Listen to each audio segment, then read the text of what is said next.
Yo, I'm Delinquency D-, and before we start, I'd like to say thank you for watching. And please, prepare your own brain, because I've lost about 20 IQ making this video. This time I went with an anime that's in the 1 to 5 out of 10 territory.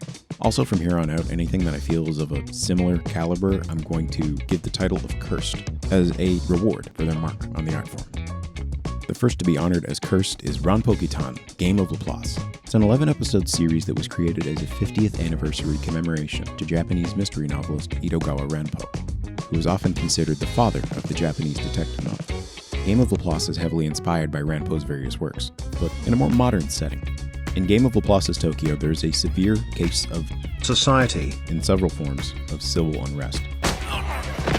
Most of the information on why is initially given to the audience through these snippets of news reports. This could be good, but it usually feels completely detached from what's happening on screen, and it's always a shotgun of other seemingly random information as well. Well, to put it simply, these young people have game brain. They've been completely desensitized. I mean, I was like, man, the tax is gonna go way up. Boulangerie du jour réserve-t-elle à notre jury? Now, my favorite two have got to be video games and tax increase, but the only one that's explained well is people getting away with literal murder. It's obviously supposed to be super serious and dark, but every character consistently flips back and forth from being a wacky waving inflatable arm flailing tube man and like a parody of a human being. All the characters except maybe one are just terribly developed. So let's introduce them. This is Kobayashi, the main character. This is a piece of media for the show. What do you think of when you see this? Any traits of a personality come to mind? It's important to note that they might also be depressed and or suffer from another mental illness, which is played with and kinda demonstrated several times. This, in addition to the fact that we're told their life outside of solving mysteries is boring and doesn't interest them, feels like an attempt to get people resonating with the character, but it all kind of falls flat because the two things end up conflicting for one of the dumbest plot resolutions I've ever seen. So everyone is going to suffer? Yes. Then they'll understand. I find you interesting. What's even worse is that during the mysteries in the show, Kobayashi figures things out using details either not explained, shown poorly, or not at all to the audience. It feels like this is supposed to be taken as some kind of like intuition or out-of-the-box thinking, but it's really just terrible writing. Also, it's a he, if I didn't mention that already. I'm not sure if the character has gender dysphoria, but they all refer to him as a boy and call him very pretty. There is no exploration or explanation here at all. He wears a dress in the 3rd episode to pretend he's a little girl and get himself kidnapped, which makes sense in the scenario and it's fine. Then he wears it a few more times and buys women's swimwear, which would also be fine if there was something backing it, but it's done really weirdly and has all these sexual undertones, so yeah. Did I show you this poster, by the way? Yeah. Next up is this guy, Hashiba, sidekick and a love interest for the femboy. He's rich, and he's a huge simp for the main character. That's it. If a character from the show were to describe this guy, they would probably say something along the lines of, "Ah yes, the heir to the Hashiba Foundation, what a smart young man you must be." Who? No, seriously, who? Who is the Hashiba Foundation? Who are they? It's never explained. They just name drop it a dozen times, and he has the power to summon a helicopter and a moped. Not once across 11 episodes is this developed, or is any other substantial development provided to this guy.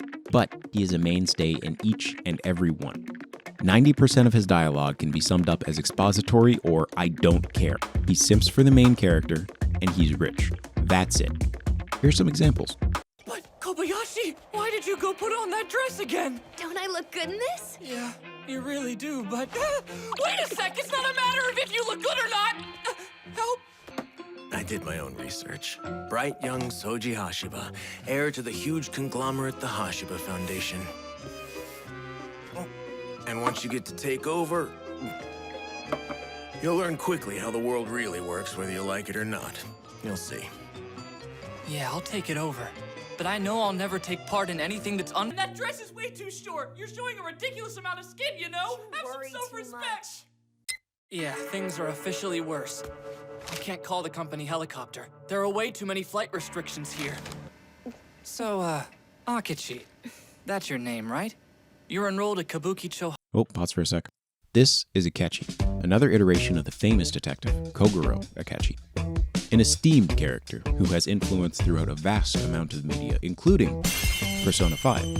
Just like in Persona 5, Game of Laplace's Akechi is a high school student who works with the police. A 17-year-old from Kabukicho High who aced all his entrance exams, yet he doesn't ever show up for school because of his position. I'm an agency-authorized, specially designated minor with an attendance waiver. What does that mean? I've basically got permission from the government to skip school, see? Let's go over some other fun details about the 17-year-old super detective. Throughout the entire show, he only drinks canned coffee. He lives in an old cafe bar. Instead of doing judo like the original Kogoro Akechi, this version just hits things so hard he dislocates his joints. You dislocate your joints easily, but you can fight so well. I learned most of the moves from online karate lessons. He has a tablet with a math formula built using complex systems and chaos theory that can predict the future. No matter how much medicine he takes, the pain won't go away. Sometimes he crushes him up with an ice pick and swallows the dust. Sometimes he pops 3 at a time. Honestly, I don't know who It's never really explained why. Not directly, anyway. You're kind of just left to guess. Akechi is ridiculous, but he's presented well enough, and the way he interacts with the rest of the cast supplements what we're shown of the character. Sometimes. There are a handful of these other characters, by the way. Here they are. This one is the piss fetish character. She is a slight against God, and I mean piss fetish. The first scene she is in. This happens more than once, by the way. Let's go over the plot that interlinks these characters in the schizophrenic episode that is the writing of this show. We're going to start at episode 1, The Human Chair, part 1 of 2. Our protagonist Kobayashi wakes up in a classroom, rusty saw in hand. He notices a body at the front of the class, headless. The body is arranged in a strange pattern, much like some kind of chair. Kobayashi immediately recognizes the body. Is that teacher? He's got no head, but he knows who it is, somehow, so. In that moment, I knew that my boredom had come to an end. Kobayashi drops this line after seeing the body of his teacher, and we skip to the next scene where he's waiting for law enforcement. Still in the classroom with the body, they didn't cover it up or take him out to another room or anything. He's just sitting there staring at it, totally unfazed. In this scene, he claims to the police and Akechi that he's been framed, and gets excited because he believes he can solve the mystery and clear his name. Let's collapse the rest of the first 2 episodes and take a look at how this all works out. The episode proceeds with Kobayashi being taken and interviewed by the police as a key witness and suspect. The detectives interviewing him, supporting characters Kagami and Nakamura, allow Hashiba to go with them and wait outside during the interview because he's the class president. After the interview is finished, Kobayashi is let go. The police officers explain that they let him go because it's against the law to detain anyone under 14, but this is actually Akechi's order. I'm actually going to skip a little bit ahead here just to explain this. What we don't know yet is that Akechi has called a media blackout surrounding the case. He believes that the killer will try to get attention or credit in some way, even though they've already framed Kobayashi. Next day, Kobayashi is allowed back into school and thinks the following about the murder in the exact same homeroom the teacher was murdered in, where there are currently students in their homeroom period. So they just cleaned up the room and threw the kids back in there like nothing happened, huh? Anyway, there are 3 main points to Kobayashi's thoughts, which are: 1, the killer arranged the body intricately to say that the teacher deserved to be killed. 2, I must have been put to sleep when I was at school, because I woke up in the morning at school. I have no reason to sleep here. 3, the killer must know me and the teacher if they're framing me. After school, Femboy and his simp go to Akechi's house. Now, another thing that we don't know that they're going to tell us soon is that during the interview, Kobayashi sees Kagami receive a call from Akechi, so he memorizes the number, and that night when he went home, he did some searching of his own using the area code. We're not shown any of this process except the initial Akechi call, which is a flashback anyway. How'd you find this place anyway? I got the idea at the station.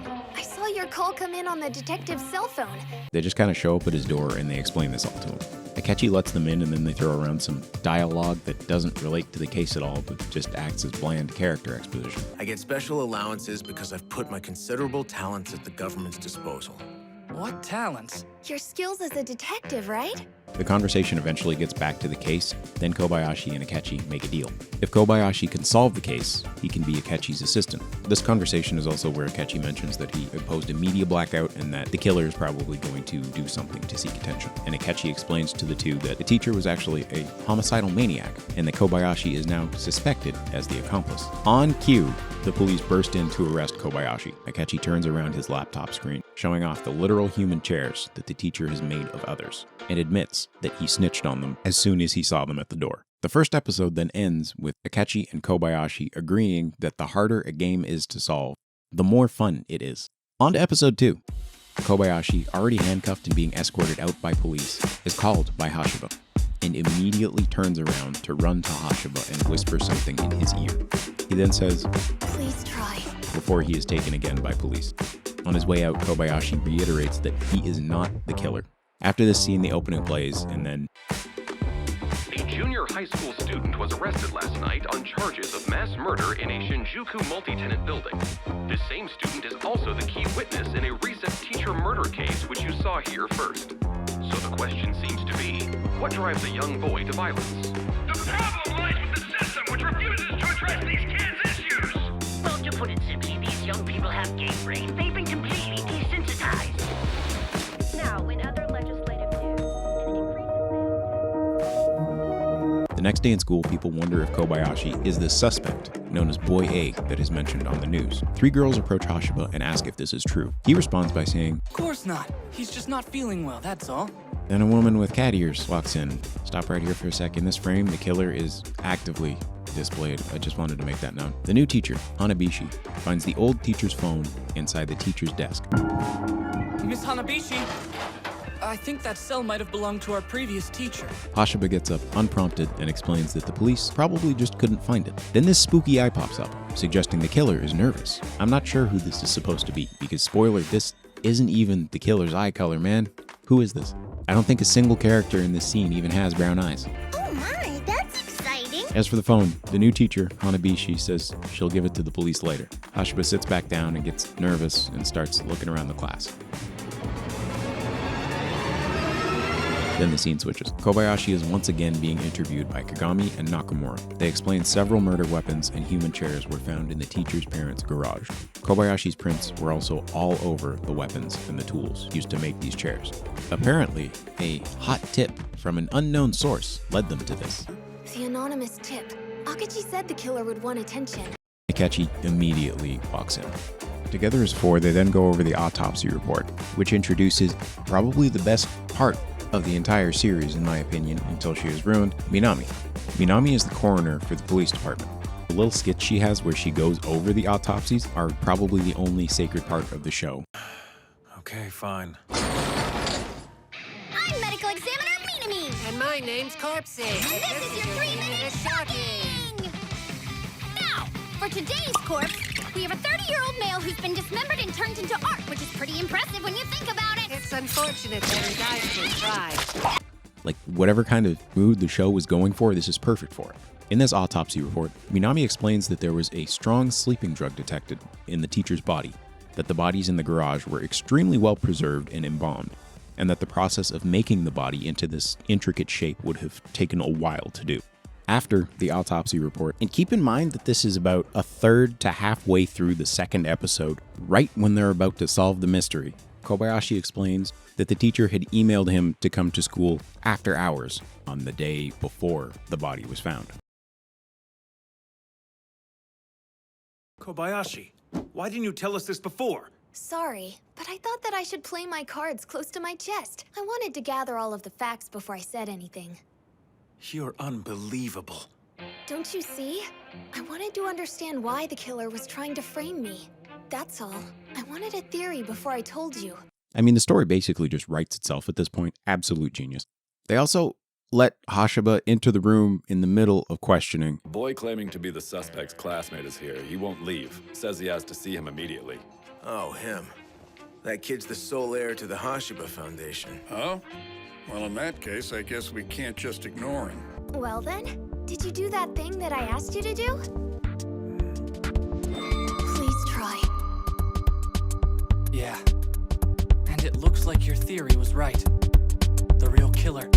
They're in our class. And he proceeds to declare that Kobayashi was right and that the killer is in their class. You see, the cell phone was planted by Hashiba, and when the new teacher found it, that meant the killer was in the classroom. I don't know how this makes any sense, but it's never explained, and they run with this as the truth, even though there's no real evidence behind it. He just kind of declares that someone else in the classroom is definitely the killer, and everybody believes it instantly, and Kobayashi is a genius. After Hashiba reveals this information, it goes to this weird type of shared hallucination breakdown scene where Kobayashi explains that the teacher had no reason to call him that day, other than to confess his feelings. This is also the first time that we see the teacher's face. He doesn't have a name, by the way. He never gets a name. Neither does the school. Kobayashi arrived at the school to find their teacher possibly dead, and was then put to sleep himself by an unknown person. Kobayashi proceeds to say that such a string of murders should have been noticed by now, and the reason it went unnoticed was because the teacher and his victims loved each other. The chairs are also all beautiful because the teacher loved them, so they wanted it, and he did his best to make their dreams come true.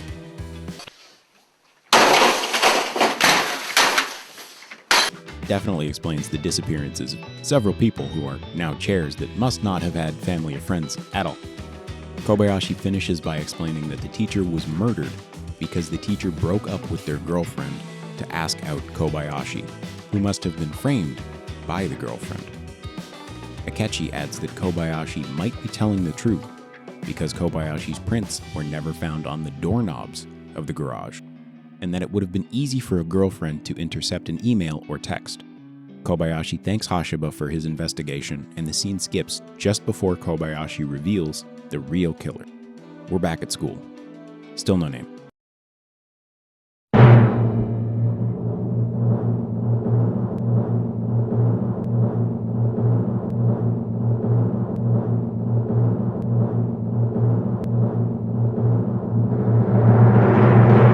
So it turns out it was Hoshino, a character who appeared for a second and was unnamed until this exact moment is the killer, and Kobayashi says he knew when she made an offhand comment about the body while she was still a shadow in the background. Can you believe our teacher was put into that crazy shape? She has her own backstory about the teacher who apparently saved her from suicide, and they fell in love. She gets sad about what's happened, and it ends with this absolute gem of a line. He said I could be his chair so I could be with him forever. But then he took that dream away from me. Case solved.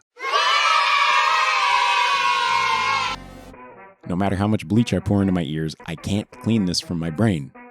Let's make it worse for you now too. Episode 3. The gentleman thief, Shadow Man, who is a friend and protector to little girls, is blamed for the kidnapping of a little girl. Akechi turns down this case but gives it to Kobayashi and Hashiba, who end up working with Shadow Man to find the little girl. It's here that Kobayashi dresses as a girl for the first time to get kidnapped in the manga cafe the little girl was kidnapped in. This manga cafe has had a slew of little girls go missing from inside it, and they've got like a system that's explained. Long story short, Kobayashi gets kidnapped like immediately after this explanation, and Shadow Man finds him because he put a GPS tracker in the membership card for the manga cafe. The little girl was kidnapped by this fat guy who looks like a bunch of shapes as opposed to just fat. This dude's got a harem of little girls, but the little girl that they're looking for is nowhere to be seen because she's not alive anymore. See, the fat guy made some of the little girls he caught into ground beef, mixed them with concrete, and then turned them into Han Solo parodies because they didn't act properly. Fuck what you think, bitch! Your thoughts ain't my thoughts. Bitch, I'm flowing straight from the survival scroll. Cut that bitch off! When Shadow Man finds this out, he tries to rush the fat guy and just ends up getting beaten up. Sachiko wasn't supposed to die young. She was finally healthy. She went on adventures. No, her happiness was going to last forever. Hey, cut it out. Akechi shows up and beats up the fat guy.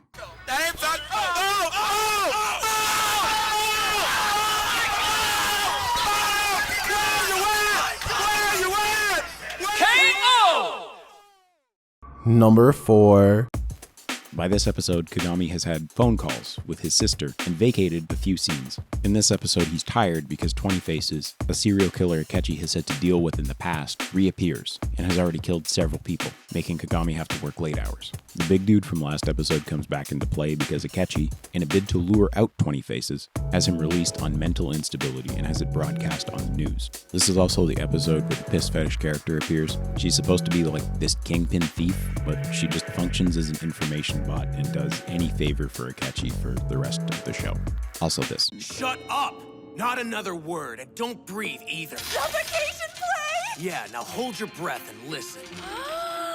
There is something very important that you're going to do for me. Before I forget, the reason that she is in this episode is because Akechi is going to her to get her to pull the strings like the ones she's held back by.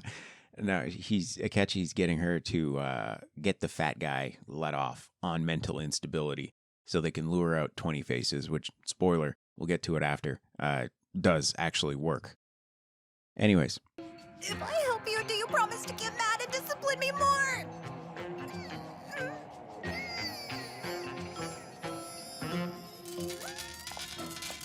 When you drop dead, I promise to laugh. How's that?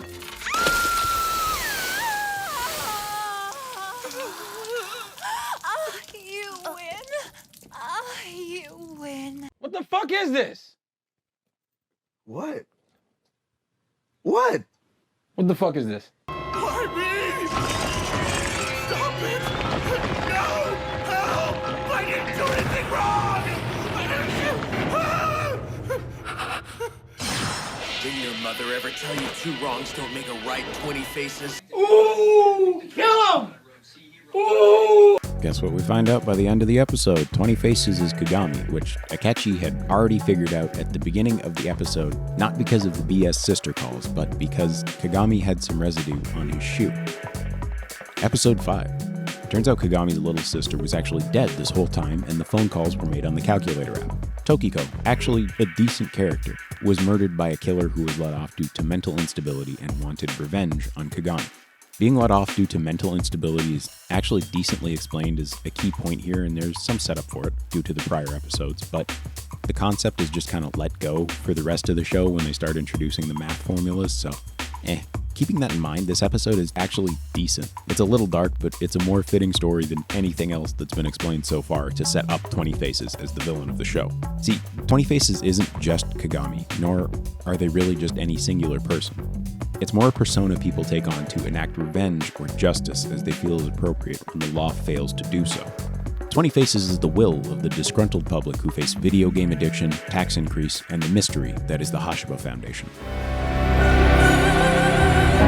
Skipping right on to episode 8 because everything in between literally does not matter. We learn 20 Faces was created by another character who is explained to have originally been Akechi's best friend, Namikoshi. The scene where he drops the explanation is extremely forced. He kind of just butts in when Kobayashi and Hashiba are having a talk about school and says he used to have a best friend. I am serious. If you do the work now, your life will be easier down the road. I'm not too worried about it. You're really starting to make me mad. It's not my fault you worry so much. I used to have a friendship like yours. We only argued one time. Akechi explains the origin of 20 Faces and a brief history of the bullied friend he helped write a code based on Laplace's demon. Yeah, get it? Laplace? See? Laplace's demon, game of Laplace, see, huh? They did the thing, they said it, look. I had no idea what Laplace's demon was in the first place, but here's a brief description from Wikipedia. According to determinism, if someone, the demon, knows the precise location and momentum of every atom in the universe, their past and future values for any given time are entailed. They can be calculated from the laws of classical mechanics. Episode 9. Tax increase has taken full effect and people have lost their jobs. Akechi explains the formula, or program. Its name is Darkstar, and it can predict the future and what actions need to be taken to cause the butterfly effect and create that future. Here's the explanation for how Darkstar actually works. This is the formula that you and Namikoshi created. Darkstar. Yeah. And it's intricate. The formula takes every aspect of the world into account. The chain of events are all specifically laid out. Action A produces result B, action B produces result C, and action C produces result D. Oh, Thus, from any given starting point A, you can accurately predict result D. And the process can be repeated indefinitely into the future. So in other words, by using this formula, you'll know what to do to get the results you want. And you should have the advantage every step of the way, right? Yep, that's right. In this episode, we also learn Akechi wants to use Darkstar, which he says is incomplete, to solve any 20 Faces crime before it happens, and effectively kill the idea of 20 Faces, as he feels responsible for both his friend's death and 20 Faces' creation. Akechi explains he's been taking data from the 20 Faces cases he solved over the years and trying to use that data to complete the formula, but it hasn't quite worked yet. So to solve it, he recruits Hashiba and Kobayashi, who were still in middle school, and of course, after a scene where Hashiba stands on Kobayashi's ass and talks to him about being sad, Kobayashi solves the formula. Akechi apparently wasn't putting himself into the formula. Akechi then uses the formula to predict a phone call from his #1 hater / 20 Faces stan on Twitter, Successor. Successor explains they're going to kill someone in like a week, and then there's a ball. Someone hijacks the ball to play a video on the screen. Minami's younger brother had a botched brain surgery and was going to die in a year, so he took his own life. For revenge, Minami also bears the dollar store mask of 20 Faces to kill the doctor that used discount brain material in the surgery. Wait, aren't you the... Medical examiner Minami, and this is 3 minutes shocking! Today's menu is this! The same stuff that was used for my brother's surgery is in the food that you were served for lunch today. Was it super tasty? I sure hope so! Of course, you're a smarty pants doctor, so you already know that stuff's dangerous even when ingested orally. Wait, that's not true, is it? Plot twist. I had all the food in this hall replaced with safe food well beforehand. So Minami has to use the old chandelier technique to get the doctor. Plot twist number 2, Namikoshi is alive. The same Namikoshi whose backstory was mentioned just last episode. Namikoshi convinced Minami and her brother that her dying brother be a body double for Namikoshi as 20 Faces and die by lighting himself on fire to fool Akechi. Episode 10. Namikoshi has secretly kidnapped Kobayashi during the ball to tell him more of his backstory. Namikoshi was a boy bullied and beaten by both his schoolmates and his own parents for extra trauma. Akechi beat up the bullies one day, and the two boys began writing this formula together and bonding over math. After a few too many punches from Akechi, however, the bullies get tired and slash Namikoshi's throat with... No! Namikoshi's parents then don't let him go to the hospital and force him to stay in his room because he is a burden.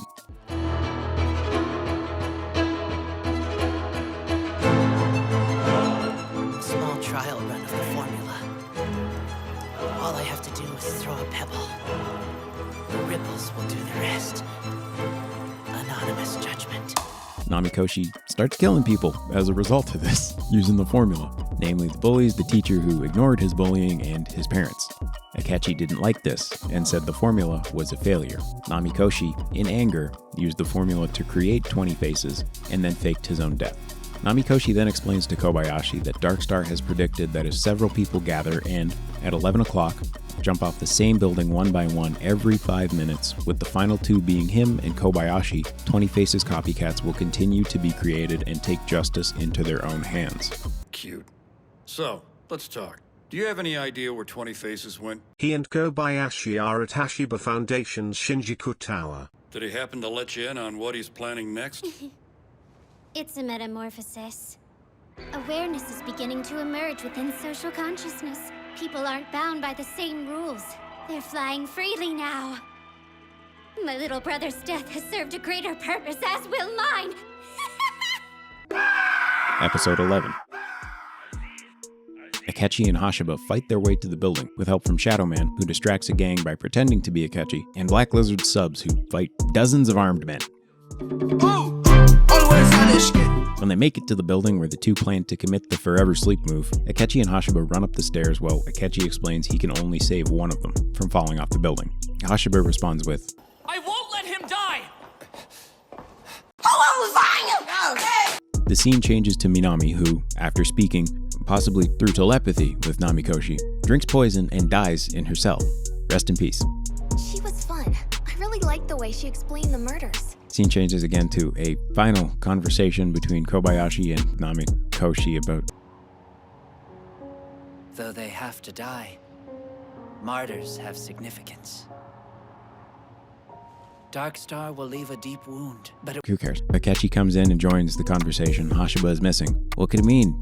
The three talk more about some crap until Kobayashi and Namikoshi decide to remove themselves from the series. Akechi manages to catch Namikoshi. Kobayashi watches Akechi save Namikoshi and thinks, This is for the best. They can finally reconcile. What? Yup. Considering this was my idea, I think it turned out to be a good one in the end. because of course, just as planned, he beat the formula. It was just a mystery the entire time. Dude didn't want to jump because he was depressed and wanted to change the world. Possibly for the better. He wanted to beat the formula and help Akechi reconnect with his serial killer buddy. Hashiba then jumps off the building to catch Kobayashi using a fire hose tied to his body. This should probably kill him, and I wish it did, but expecting a respect for physics is beyond unreasonable at this point. Namikoshi lets go and falls to his death, but the body is never found. Small time skip to the end of the show. The three musketeers are still together. There are still 20 Faces cases occurring, and Akechi claims that the pain has gone away. Why? Why has the pain gone away? Because Namikoshi's alive? There's a supervillain out there ready for season 2, and 20 Faces hasn't really been stopped. What changed? This is a dead end, man. None of you changed. This is a net zero sum of events. The most development was from Kagami, whose side plot only exists to try and further the 20 Faces gag. You understand why I feel dumber? I skipped 6, 7, and the first half of 8 earlier because I have no idea why they exist. Episode 6 is a gag episode that feels like Scuffed Gintama. Beautiful day, huh? Mr. Shadow Man, hi! Sorry about this, but I've got a bomb on me. Think you could help? A bomb? Wow, that's really fascinating. Oh, hey, Akachi. Oh, hi, Mark. It's not bad, and I wish it was the norm because I enjoyed it at least a little. Dab me up. 7 and the first half of 8 kind of feel out of place, but they try to expand on Akechi by having him lead a 20 Faces investigation with Nakamura. She dares to rise fearlessly against us. How courageous! What a noble spirit! My dear, there is no doubt that you are. The ideal woman that we have been searching for. Our goddess to revere. Don't do this!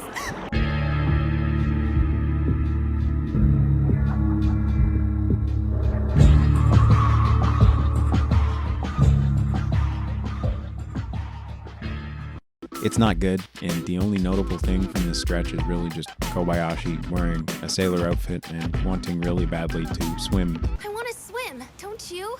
Well, I don't have a suit. Plus, we don't have time right now. The boat is on the way. I don't see it yet. Just a quick dip. Why are you doing that?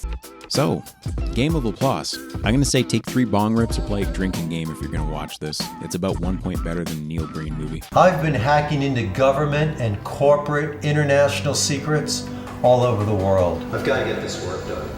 And I'm going to expose them all. In the video, she gets cum on her back, I think.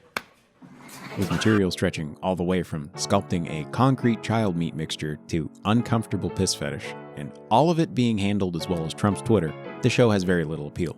It seems from a bit of research this sort of intense subject matter was a theme in some of Rampo's novels for shows of human extremism, probably done decently considering his status. Here, it's not.